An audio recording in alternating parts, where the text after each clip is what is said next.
Good morning, it's Monday the 30th of May and welcome to Atlantic Capital Markets roundup of the coming week's economic highlights. As always, we'll start with a quick rundown of the key economic numbers being issued this week around the world's markets. We'll then dive into some of the more significant highlights afterwards and give our own thoughts and analysis. So without further ado, let's get straight to it. So the economic numbers being issued this week start today with an update on inflation in Germany. On Tuesday, we'll also hear how inflation's faring across the whole of the Eurozone. Has peak inflation been reached? Well, that's the big question, and we'll be giving our thoughts on that straight afterwards. We'll also get an update on GDP growth in Canada and the US consumer confidence figures. Inflation will also be very much in mind as Canada's central bank revealed their latest interest rate decision on Wednesday. And again, we'll give our thoughts on this afterwards. Also on Wednesday, updates on GDP in Australia, Chinese manufacturing, retail sales in Germany, PMIs for global manufacturing, and the US ISM manufacturing figures. Thursday sees the 29th meeting of OPEC and updates on ADP payrolls, US jobless claims, and US factory orders. And finally on Friday, we'll get an update on US non-farm payrolls. And that's something we'll discuss in more detail towards the end of today's report. Friday also brings updates on the Eurozone retail sales and global services PMIs. And the companies we'll hear an update from this week are as follows. On Monday, we'll hear from Speedy Hire. Tuesday sees the announcement of full-year results from the retailer B&M and the British water supplier Pennon Group, as well as Q2s from the global IT solutions provider HP, all three of which we'll take a close look at shortly with our own thoughts. Also on Tuesday, we'll hear from Salesforce. And on Wednesday, we'll hear from Dr. Martens and Chewy. And finally on Thursday, it's the turn of Asana, Broadcom and Okta.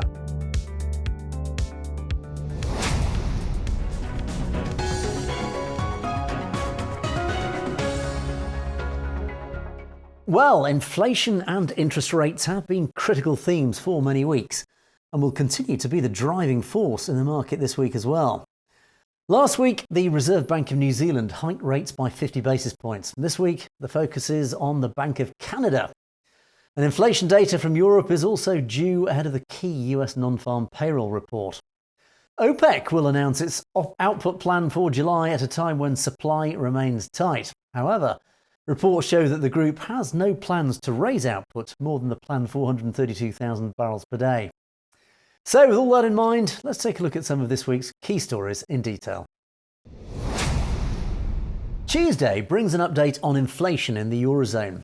Now, inflation in the zone peaked at 7.4% in April as supply chain disruption and surging food and fuel prices continue to ripple across the economy. And there are some hopes that peak inflation is passing. However, with German PPI rising to another record high, that perhaps does seem a little optimistic. Expectations are for Eurozone PPI to rise to a new record 7.6% year-on-year in May. The data comes after the ECB adopted a more hawkish stance last week as Christine Lagarde indicated that there could be several rate hikes across the summer. Several ECB policymakers say that a 50 basis point hike could be possible. So as a result, do keep an eye this week on the euro and of course the DAX. UK retailers have had a tough year and B&M European Value Retail is no different as they released their full year results on Tuesday. Well, the share price is down by 25% in 2022 alone, despite an upgrade to full year guidance in January. The share price fell noticeably after CEO Simon Aurora said that he would step down after 17 years at the helm.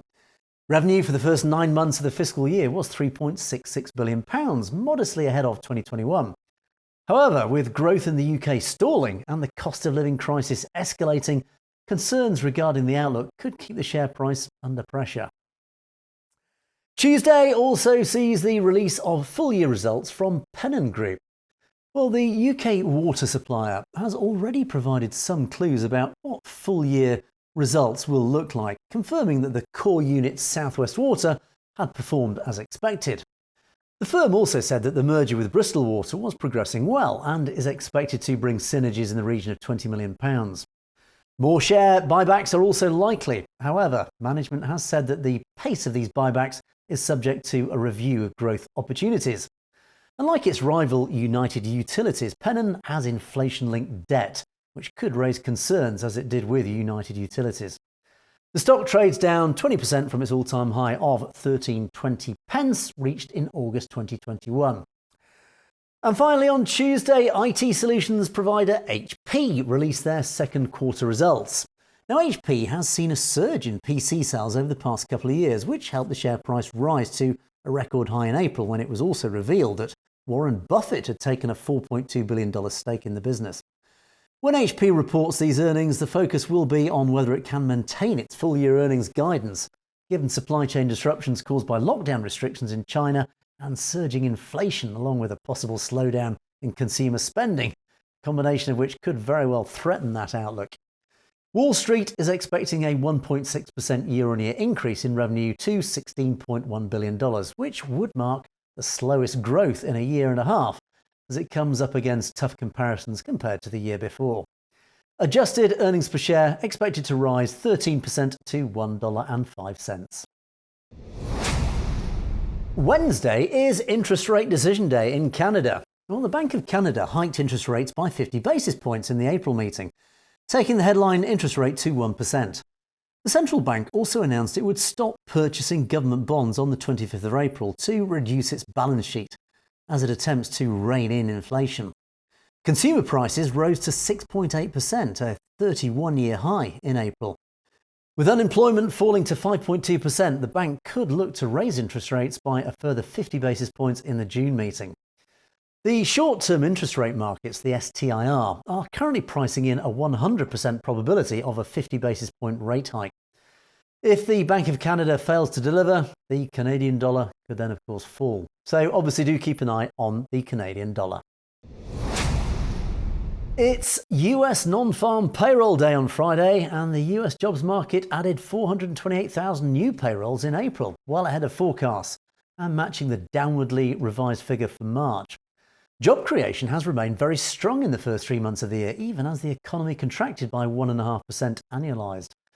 The unemployment rate held steady at 3.6%, the lowest level since the 1960s. With a record 11.5 million job vacancies, the labour market remains very tight. The intense need for workers is fueling faster wage growth, making the Fed's job all the more challenging. Average hourly earnings rose 5.5%, and these trends are expected to continue in the May report. Job creation expected in the region of 350,000, and unemployment is expected to fall to 3.5%. Faster wage growth could support the case for a more aggressive Federal Reserve, so do keep an eye on the US dollar and US indices. And to wrap up, Amazon shareholders approved the 20-to-1 stock split last week, and the actual split will take place on Friday, the 3rd of June. Amazon is the latest major tech company to do a stock split, following in the tracks of Apple, Alphabet and Tesla. The move doesn't change the company's value, but it does, however, make shares far more affordable for investors, which of course is positive. So those were the big stories of the week. Let's wrap up with a quick look at the dividend announcements due this week. In the FTSE 100, we'll hear from Vodafone, National Grid, Severn Trent and Scottish Mortgage Investment Trust. In the FTSE 250, it's the turn of Synthema, Hill & Smith Holdings, Alliance Trust and Law Debenture Corporation. So there you are, another week of inflation, interest rates and all the fun of the economy fair to look out for.